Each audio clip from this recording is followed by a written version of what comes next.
व बिल वालिदैन एहसाना, वालिदैन के साथ एहसान करो। अल्लामा सैयद महमूद आलूसी रहमतुल्लाह अलैह साहिब तफसीर रूहुल मानी फरमाते हैं, आप फरमाते हैं अल्लाह करीम ने कहा वालिदैन के साथ एहसान करो। इसका तर्जुमा क्या है?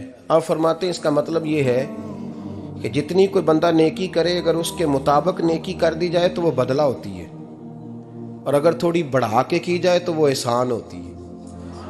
फरमाया रब करीम फरमाते हैं इस तरह करो, ज़रा सोच लो बचपन से लेकर आखिर तक, जहाँ तक तुम मौजूद हो, तुम्हारे माँ बाप ने तुम्हारे साथ क्या किया है। अगर उससे बढ़ा के करोगे तो इसका मतलब है तुमने एहसान किया है। माँ बाप जो होते हैं ना, ठंडी छाँव, मीठी जिंदगी। माँ अनपढ़ भी हो ना तो कम से कम यूनिवर्सिटी होती है, और बाप अगर बिल्कुल अंगूठा छाप भी हो ना, किसी कॉलेज में, मदरसे में, इदारे में ना पढ़ा हो, तो बेटे के हक में जिन चीज़ों की ज़रूरत होती है वो सारी अल्लाह बाप को अता करके भेजता है। माँ बाप को ना कुछ इल्म लदुनी अल्लाह देता है कि बच्चों के लिए कैसे आगे बढ़ना है। माँ बाप एक हुस्न है मुआशरे का। रब तबारक व तआला की देखे ना, अल्लाह अकबर, दुनिया में किसी की मोहब्बत जांचनी हो ना तो मोहब्बत की तमसील दी जाती है। तिलकल अमसालु नदरिबुहा लिन्नास, अल्लाह लोगों के समझने के लिए मिसालें बयान फरमाता है। अल्लाह तबारक व तआला ने जब अपना आप समझाना चाहा ना, तवज्जो है मेरी बात पर, जब मालिक ने अपना आप समझाना चाहा तो मेरे रब ने माँ बाप की मिसाल बयान फरमाई। रब्बिरहमहुमा कमा रब्बयानी सगीरा, या अल्लाह उन दोनों पे रहम फरमा। और ये लफ्ज़ रब यहाँ दो माने में आया है, उलमा बैठे। रब का माना होता है तदरीजन पालना का, या अल्लाह उन दोनों पे रहम फरमा जिन्होंने मुझे रब बन के पाला। यानी मतलब क्या, यहाँ रबूबियत का माना पालने के माने में, तदरीजन पालना। मेरे नबी पाक सल्लल्लाहु अलैहि वसल्लम ने फरमाया अल्लाह तुमसे 70 माओं से ज्यादा मोहब्बत फरमाता है। ये इमाम सुयूती ने दुर्रे मंसूर में रवायत लिखी है। अच्छा भाई, अल्लाह ने भी मिसाल माँ की बयान फरमाई। फरमाया घर जाके अपनी अम्मा को देख लो, अम्मा तुमसे कितना प्यार करती है। बस उस प्यार को तोलना शुरू कर तो 70 माओं से भी ज्यादा रब तुमसे मोहब्बत फरमाने वाला है। माँ के सीने में ना, देखे ना, एक बच्ची होती है बीए, वो उसने कर लिया, उसकी अम्मा रोज कहती है बेटे सवेरे उठा कर।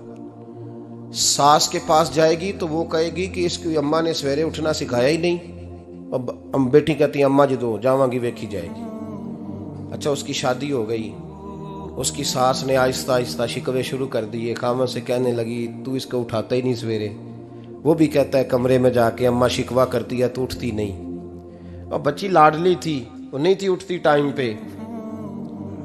जिंदगी के 22 साल 23 साल वो सवेरे नहीं उठी, वक़्त पे नहीं उठी, मिसाल दे रहा हूं। फिर उसी बेटी को अल्लाह ने एक बेटा अता कर दिया।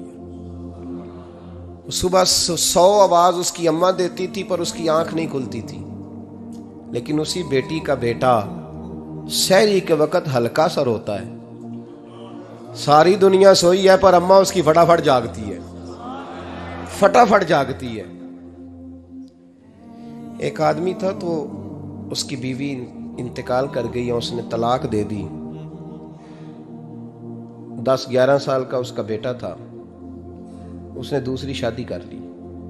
एक दिन अपने बेटे से कहने लगा बेटे वो सगी अम्मा ठीक थी या ये वाली ठीक है? तो बेटा कहने लगा अब्बा जी ये ठीक है, वो सगी अम्मी झूठ बड़े बोलती थी, सगी अम्मी झूठ बड़े बोलती थी, झूठी थी, ये सच्ची है। उसने कहा बेवकूफ तेरी माँ झूठी थी। उसने कहा अब्बा बड़ी। कहा किस तरह? कहने लगा अब्बा जी मैं ना, कभी आपको पता मैं शरारती हूँ, कभी मैं शरारत करता था ना, कोई बर्तन तोड़ देता था तो मेरी सगी अम्मा मुझे थप्पड़ मार के बाहर निकालती थी। कहती थी मैं ताला लगाऊंगी बावर्ची खाने को, तुझे सारी रात रोटी नहीं देनी, तू आज भूखा ही रहेगा, बिल्कुल नहीं देना, सारी रात नहीं देना। बड़े दावे करती थी, कसमें उठाती थी, पर बड़ी झूठी थी। आधा घंटा भी नहीं गुजरता था तो गलियों में मुझे ढूंढने लग जाती थी, ढूंढ के लाती थी, ढूंढ के, और ला के ना तो गलती मेरी होती थी, रोना मेरी अम्मा शुरू कर देती थी। वे ओए मैनू ना सताया कर वे पुत्रा, फिर मेरी मर्जी का खाना मुझे पका के देती थी, मेरी मर्जी का। और फिर मेरी अम्मा मुझे तोहफा भी देती थी। अब्बा जी वो झूठी थी, पहले कह रही थी सारी रात नहीं देना, अब आधा घंटा। ये बड़ी सच्ची है, जवाब भाई है।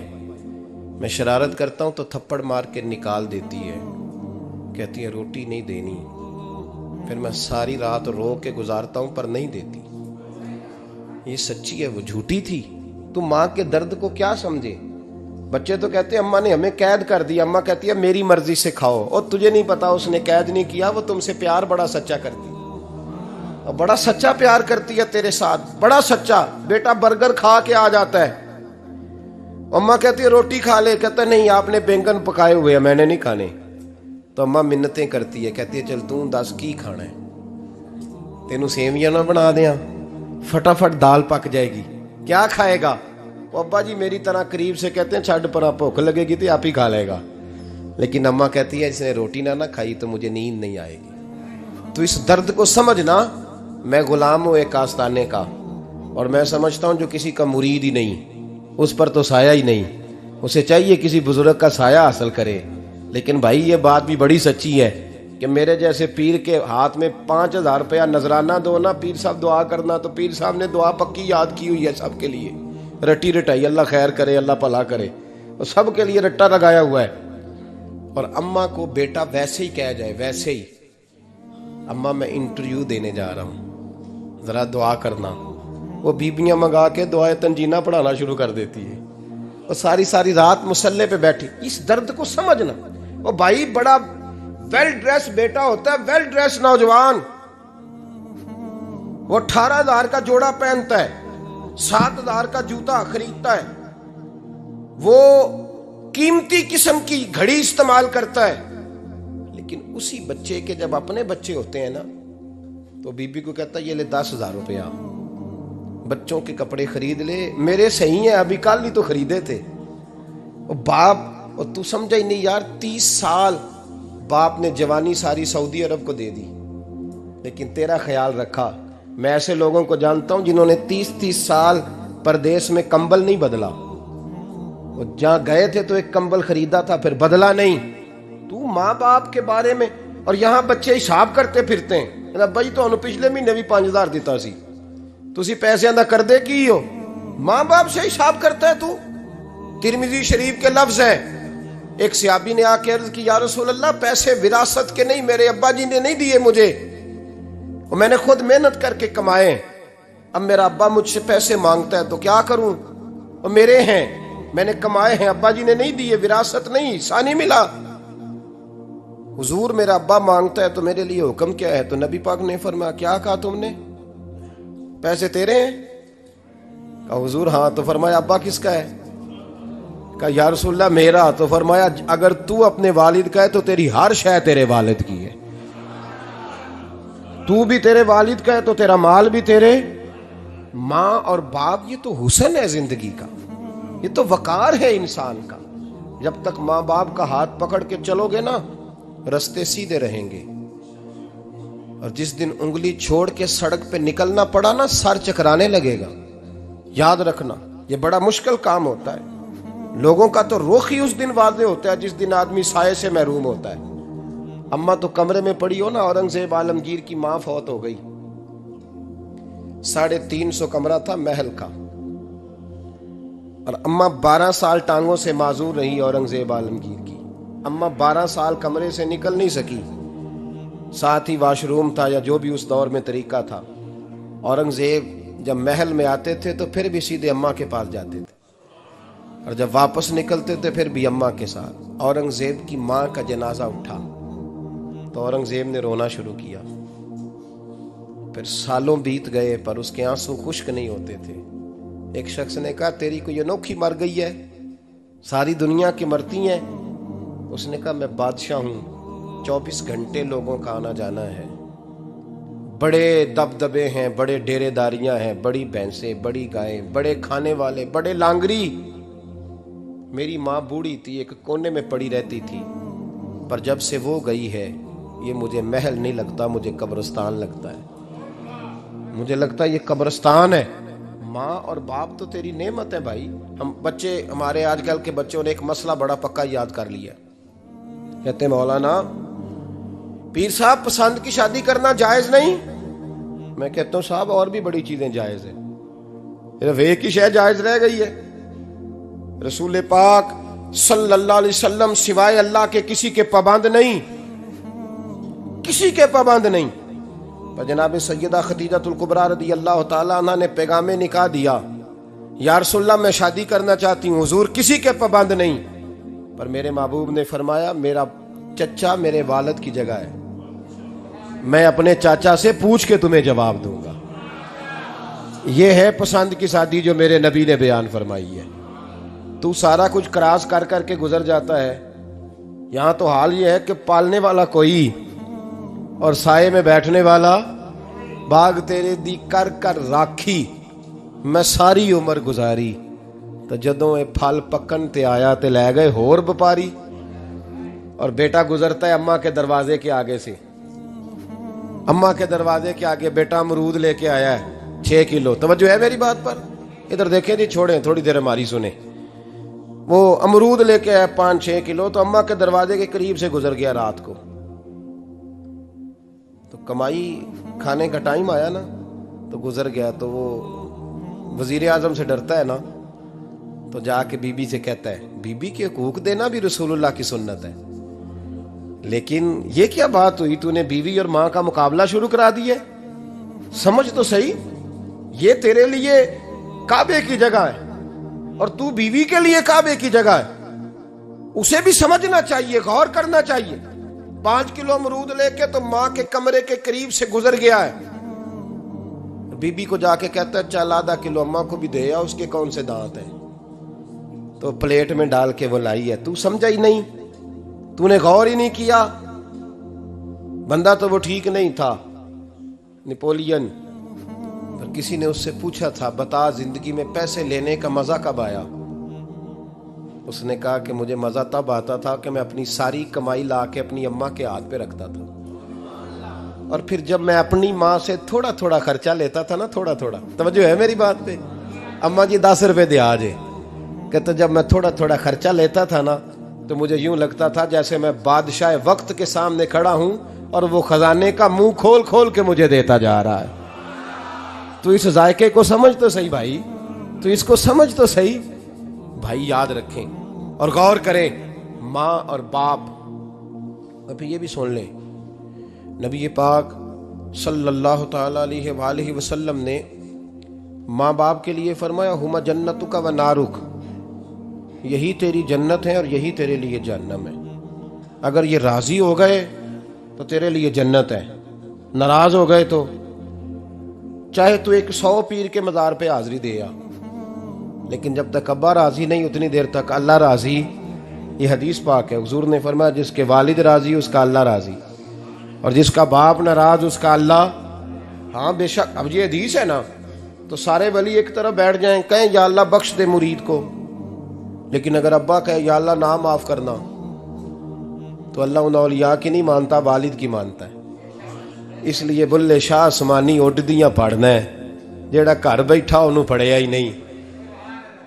भाई याद रखो, माँ बाप से प्यार करो, इनकी खिदमत करो, इनके पास बैठा करो, और माँ बाप को टाइम दें, वक़्त दें, चंद घड़ियां उनके पास बैठें। आप यकीन करें, अब्बा जी से आप मशवरा कर ले, सिर्फ मशवरा, मर्जी बेशक अपनी करें, लेकिन उस मशवरे में आपको इतना साया मिलेगा कि जिंदगी में कभी नाकामी नहीं होगी। पर असी सज्जन दी मन्नी, अब्बे दी नहीं मन्नी। तो फटे पे जो नलायक हमारी तरह का बैठा है उससे मशवरा लेना है, वालिद से नहीं लेना। बाप के पास बैठे, उससे मशवरा लें। मेरे अब्बा जी किसान थे,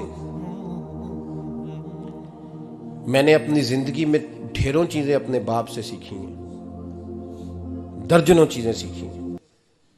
मेरे वालिद बड़े खुददार थे, मिजाज में अजीब सी खुददारी थी। कोई बंदा कभी हाल पूछ लेता था ना कि हालात किस तरह के हैं, तो फरमाते थे भाई अगर बताना हुआ तो अपने अल्लाह को बताऊंगा। अल्हम्दुलिल्लाह बड़ा फजल है, मैंने उनके हाथों पे हमेशा छाले देखे, हमेशा छाले, लेकिन उनका हाथ कभी किसी दुनियादार के सामने फैलता हुआ नहीं देखा। लोग मुझे कहते हैं आप किस पीर साहब के साहबजादे हैं, तो मैं कहता हूँ मैं उस पीर का साहबजादा हूँ जिसने मेहनत करके हलाल की कमाई खाई सारी जिंदगी। ये लोग पीर नहीं होते, ये मुर्शिद नहीं होते। और मैंने दर्जनों चीजें सीखी उनसे। तो सीखने तो बैठ, तुझे हजारों चीजें मिलेंगी। भाई अपनी जिंदगी में माँ बाप की तरफ देखो, सबसे जरूरी काम है इन्हें वक्त दो। अम्मा के ओ भाई बड़ा मुश्किल है दुनियादारों से तारीफ कराना। अम्मा दे कोल ते एवं 2 मिनट राती बइए ना आखी अम्मा पैर कटे ना रजाई चो तेरे घुट छड़ा, तो अम्मा कहती जा मेरा पुत्र थकिया आया तू सो जाके, मैं कदों काम लगी सा, मैं कदों हल वान डई सा, जा सो जा जाके। बस ये कार्रवाई है। तूने 2 मिनट के लिए कह दिया, सवेरे पूरे मोहल्ले में तेरी अम्मा कहेगी अल्लाह मेरे पुत्र वर्गा पुत्र सारिਆਂ ਨੂੰ दे। राती आउंदा है तो मैनू घुट के सौंदा है, अल्लाह घुटिया कोई नहीं सोया भी कार्रवाई पाई सू, लेकिन वो सबको बताती है। तो भाई इतनी कीमती चीज और तू छोड़ के मैं कभी जलसे से देर से आता था ना, अब तो जाता नहीं ज्यादा जगहों पे। कोशिश करता हूँ कि चलो माहौल के मुताबिक, थोड़ा खुश्क आदमी हूँ तो हर जगह सेट नहीं हो पाता, इसलिए कम जाता हूँ। तो कभी रात को आते थे ना देर से, मेरी अम्मा जी शुगर की मरीज थी, तो मैं छोटे भाई को फ़ोन करता था कि अम्मा जी सो गए, कहने सो गए। मैं कहता था कि तू ना इस तरह कर, नीचे आ जा, 2 बज गए, वो शुगर की मरीज है, आंख खुल जाए ना तो दोबारा लगती नहीं बुजुर्गों की, तो तू दरवाज़ा खोल दे, अंदर दस्तक दी तो दिक्कत होगी। तो मैं जूते उतार के अंदर दाखिल होता था, तो पहला कदम रखता था तो मेरी अम्मा बोल पड़ती थी पुत्र आ गए, आ गए। ओ भाई तू इस दर्द को समझना, कोई तुझे मिलेगा, कोई मिलेगा तुझे ऐसा। अब मैं दूर दराज भी चला जाता हूँ, उनकी जिंदगी में नहीं जा पाया, कहते हमने नहीं जाना, घर में रहना है। इस कैफ को समझ ले, इस दौलत के करीब हो जा। हज़रत अबू हुरैरा रज़ी अल्लाह ताला अन्हु फरमाते हैं मेरी अम्मा बूढ़ी थी, मैं उनकी खिदमत करता था। बाप की खिदमत और माँ की खिदमत सबके हिस्से में नहीं आती, ये रब जिसे महबूब रखता है उसे ये मौके अता करता है।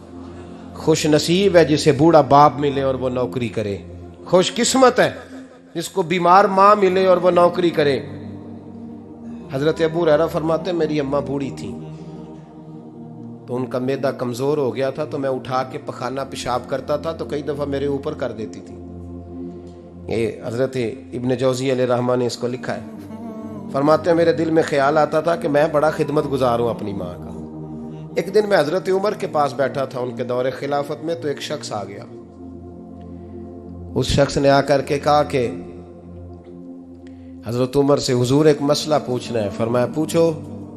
वो कहने लगा हुजूर मेरी अम्मा बूढ़ी हो गई है, बीमार रहती है, मरीजा है, मुझे आवाज देती है बेटे पेशाब आया है, आवाज देती है, तो मैं अम्मा को उठाता हूं। अभी मैं बैतुल खिला तक वाशरूम तक जाता नहीं कि मेरी अम्मा मेरे ऊपर पेशाब कर देती है। हजरत उमर से कहने लगा हुजूर बचपन में मैं अम्मा पे पेशाब करता था, अब अम्मा मेरे ऊपर कर देती है तो हक अदा हो गया ना। हजरत अबू हुरैरा कहते हैं जब उसने सवाल पूछा तो मेरे भी कान खड़े हो गए। मैंने कहा ये तो मेरे वाला मसला पूछ रहा है, मेरे वाला मसला पूछ रहा है। मेरे पास एक दोस्त जुमा पढ़ने आते हैं बड़ी दूर से, मुझे कहने लगे हजरत साहब जदों भी मैं आउना ना तुसी मेरी ही गल छेड़ देंदे हो, वो जो बात होती है ना बिल्कुल मेरी होती है। मैंने कहा नहीं यार जो मैं कर रहा होता हूँ वो मेरी भी होती है, वो सारे मुआशरे की होती है। हमें लगता है कि मेरी हो रही है, हालांकि वो बात हमारी सबकी मुश्तरका होती है। सुन ले और याद रख लें। हजरत अबू हुरैरा फरमाते मेरे कान खड़े हो गए। मैंने कहा इसने तो मेरी बात पूछनी शुरू कर दी। हजरत फारूक आजम से कहने लगा हुजूर बचपन में मैं अम्मा पे पेशाब करता था, वो मेरे ऊपर कर देती है तो हक अदा हो गया। हजरत उमर कहने लगे नहीं कोई नहीं हुआ। उसने कहा हुजूर मुझे समझाएं, वो सारे काम जो मैं अम्मा के साथ करता था अम्मा मेरे साथ करती है तो क्यों नहीं हुआ। हजरत उमर कहने लगे भाई पेशाब तो तू भी अम्मा पे करता था और अम्मा भी तेरे ऊपर करती है, पर तेरी और तेरी माँ की सोच में बड़ा फर्क है। उसने कहा हुजूर किस तरह, तो क्या जवाब है सैयदना फारूक आजम का, लौ काना नबीय्यम बाद लकाना उमर इब्न खत्ताब। क्या जवाब है। हजरत उमर फरमाने लगे तेरी और तेरी माँ की सोच में बड़ा फर्क है। कहा हुजूर किस तरह। फरमाया जब तेरी अम्मा तेरे ऊपर पेशाब करती है ना तो तू दुआ करता है कि या अल्लाह बूढ़ी हो गई है, इसे पर्दा दे दे। और जब तू अपनी अम्मा पे पेशाब करता था तो वो दुआ करती थी, या अल्लाह मेरे लाल को लंबी जिंदगी अता फरमा। फरमाया ये तेरा और उसका फर्क है, तू पर्दे की दुआएं।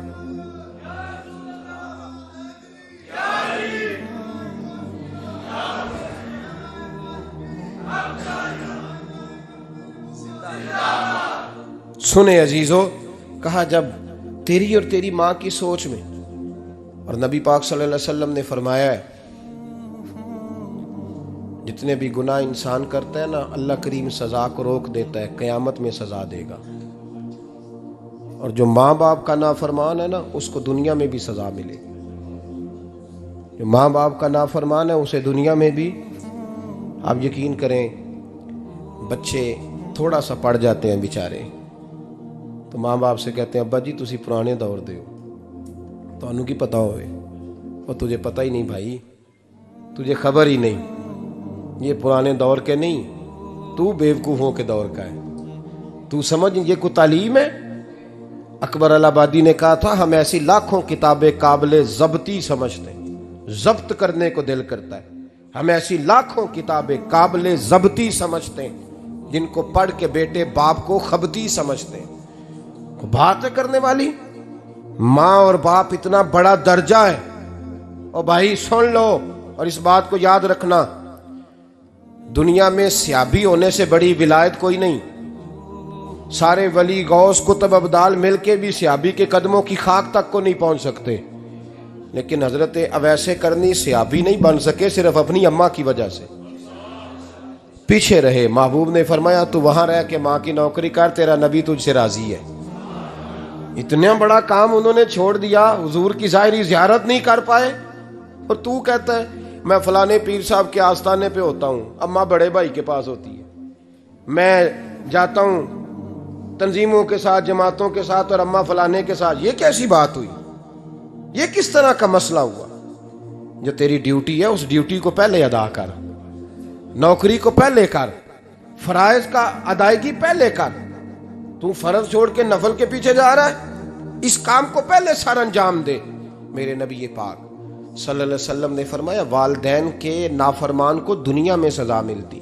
हजरत मालिक बिन दिनार रहमतुल्लाह ताला अलैह फरमाते मुझे अल्लाह ने 60 हज करने की तौफीक अता फरमाई। कितने? बोल के बताएं। जिस बंदे के पास इतने पैसे हों कि हज पे जा सके, आ सके, और जितने दिन रहना है घर वालों को खर्चा दे सके, उस पर हज करना फर्ज है। पता है आपको? उस पर हज करना। इसलिए बयान कर रहा हूं कि हज की दरखास्तें जा रही हैं। हम पता क्या कहते हैं? हम कहते हैं बच्चे बड़े होंगे, शादी करूंगा फिर जाऊंगा। ये किसने फतवा दिया है? ये किससे आपने पूछा है? वो जब बड़े होंगे उनकी शादी की चीज उस वक्त आप पे फर्ज होगी। अभी जो फर्ज है उसको अदा करें। और ये तिरमिजी शरीफ की हदीस है, याद रख लें। नबी पाक सल्लल्लाहु अलैहि वसल्लम ने फरमाया जिस पर हज फर्ज था उसने किया नहीं, बगैर हज किए मर गया, या यहूदी होके मरेगा या ईसाई होके मरेगा। इतना बड़ा हुक्म है हज के हवाले से, लेकिन लोग इंतजार करते रहते हैं पता नहीं किस चीज का। जब आपको अल्लाह मौका दे, हिम्मत दे, तो पहली फुर्सत में ये फरीजा अदा करें, ये जरूरी काम है। हजरत मालिक बिन दिनार फरमाते मैंने 60 हज किए।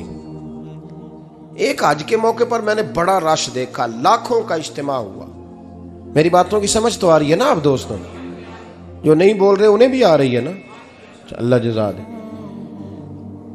कहते हैं लाखों का मजमा था, तो मेरे दिल में ख्याल आया, मैंने कहा अल्लाह इतने लोग आए हैं, इनका हज कबूल भी हुआ कि नहीं? फरमाते हैं मैं सोच रहा था तो रात को ना ख्वाब में मैंने किसी कहने वाले को कहते हुए सुना कि सबका कबूल हो गया। बल्ख का रहने वाला मोहम्मद बिन हारून बल्खी है, उसका हज कबूल नहीं हुआ। फरमाते हैं शहरों के अलग-अलग खैमे लगते थे। अब भी आप हज करने जाएं तो पाकिस्तानियों की रिहाइशें अलग होती हैं, इंडियन की अलग, बांग्लादेश के अलग, मिस्री, यमनी, सब लोग अलग-अलग रिहाइशें होती, झंडे लगे होते हैं मुल्कों के। कहते हैं मैंने सवेरे उठ के ढूंढना शुरू कर दिया। ढूंढता हूं वो बंदा मिले, कहते हैं जहां बल्ख शहर के लोग रहते थे वहां चला गया। तो मैंने लोगों से पूछा तुम में मोहम्मद बिन हारून बल्खी कौन है? लोग कहने लगे वो तो बड़ा नेक आदमी है, परहेजगार है, बड़े भोले भाले, बड़े अल्लाह वाले, रियाज आपको बस हम ही जानते हैं, वो तो बड़ा नेक है, परहेजगार आदमी। तो मैंने कहा अच्छा कहाँ है? उन्होंने कहा पहाड़ के पीछे उसने खैमा लगाया हुआ है, सारी रात इबादत करता है, सारा दिन रोजा रखता है, कायमुल लैल है, साइमुद दहर है। क्या बात? फरमाते मैं उन लोगों की बात सुन के हैरान हो गया कि मुझे क्या बताया गया, ये क्या कह रहे हैं। फरमाते मैं पहाड़ के पीछे गया। हजरत मालिक बिन दिनार अलैहिर्रहमा फरमाते हैं जब मैं वहां पहुंचा तो मैंने उस शख्स को मुसल्ले पे बैठे देखा। कसरत इबादत के आसार उसके वजूद पर नजर आ रहे थे, सीधा बाजू उसका कटा हुआ था। फरमाते 2 रकते मुकम्मल करके ना मैंने उससे अस्सलामु अलैकुम कहा तो मुझे कहने लगा वालेकुम अस्सलाम, आप मालिक बिन दिनार हैं? मैंने कहा बड़ी इसकी फिरासत है। फरमाते फिर उसने ठंडी सांस ली, कहने लगा आपको ख्वाब आई होगी कि मेरा हज कबूल नहीं हुआ। फरमाते मुझ पर और बिजली गिरी कि क्या कह रहा। फरमाते मैंने कहा यार लोग भी तेरी तारीफ कर रहे हैं और तेरी बसीरत भी बड़ी है, तो ये माजरा क्या है? कहने लगा आप ना पूछें। ये कह के उसने रोना शुरू किया, देर तक रोता रहा। मैंने कहा नहीं यार तू बता। कहने लगा नहीं आप ना पूछें, आप नाराज होंगे। मैंने कहा मैं नहीं होता, तू बोल ना। कहने लगा हुजूर 24 साल हो गए मुझे हज करते हुए, 24वां हज है मेरा, और हर साल कोई अल्लाह का वली आके बताता है कि जा चला जा, तेरा कोई नहीं कबूल हुआ। बेपरवाही वेग सज्जन दी, जिथे किसे दी पेश ना जावे, उन्हें ताजा वाले दर दर रोले ते मंगते तख्त